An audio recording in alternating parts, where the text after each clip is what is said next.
¿Alguna vez pensó en ir en un buque pirata por la vida?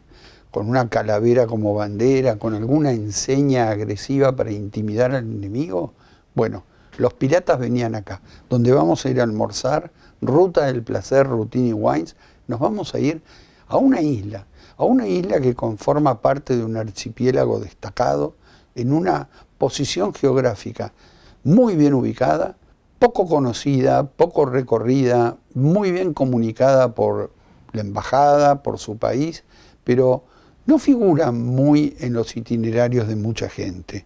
¿Y a dónde nos vamos entonces? Nos vamos precisamente a Comino. Sumérgete en la historia única de este escondite pirata, descubrí el risotto de gambas que comían los piratas, los corsarios, en esta isla habitada, la más pequeña de Malta.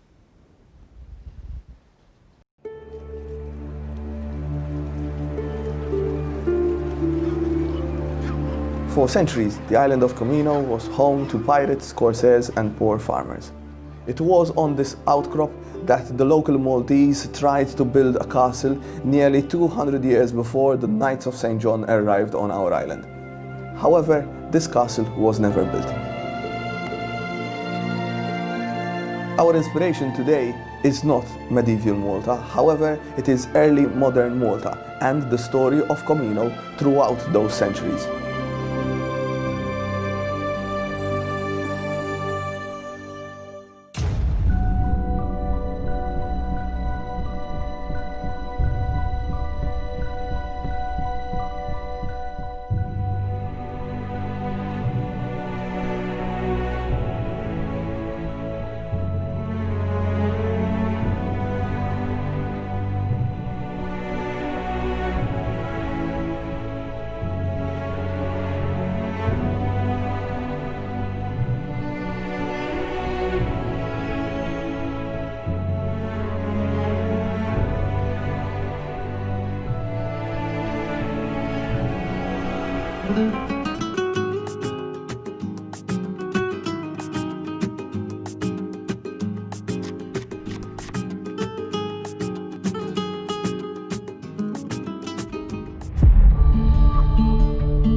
St. Mary's Tower is atop the highest point of the island of Comino.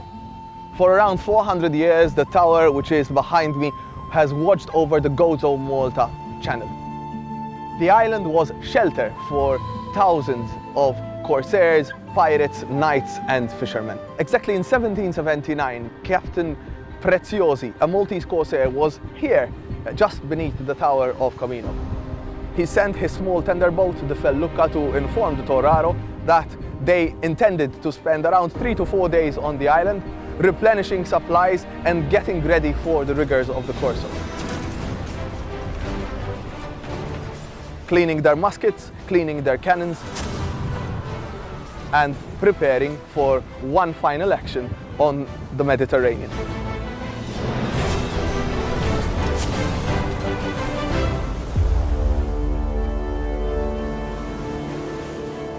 The island of Comino was teeming with wild rabbit.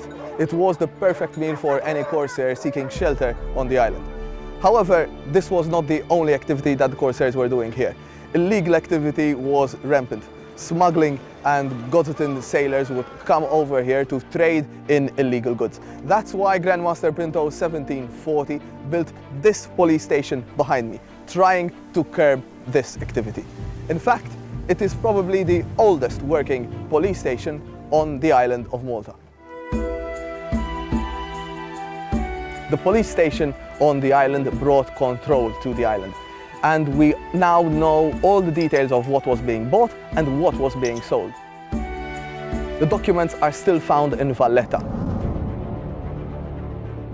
And the documents tell us that aged cheese from Sicily was being bought, cheese from Holland.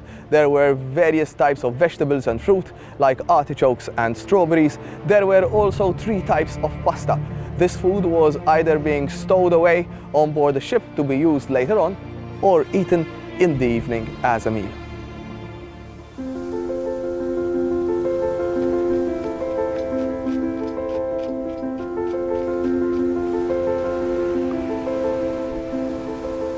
And this brings us to the inspiration of our plate today. A simple risotto with gamberi rossi, red prawns bought in Malta.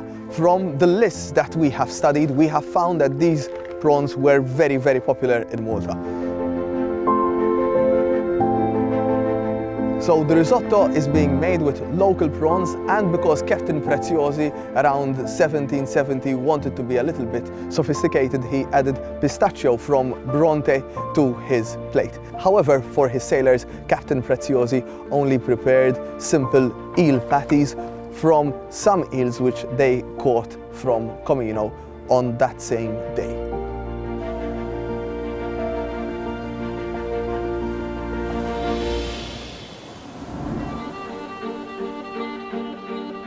Comino remained a place of food trade until the 1790s, when it was finally leased out to two brothers, Joseph and Francis Schwireb, so that farming and animal husbandry could take place on the island.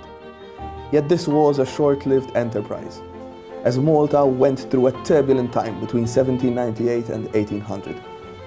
Comino became home to many political exiles and jagbini, as we still call them today on the island. Men and women who sided with the French Republican forces, which were being kicked out of the island by Maltese revolutionaries. However, that is a story for another time.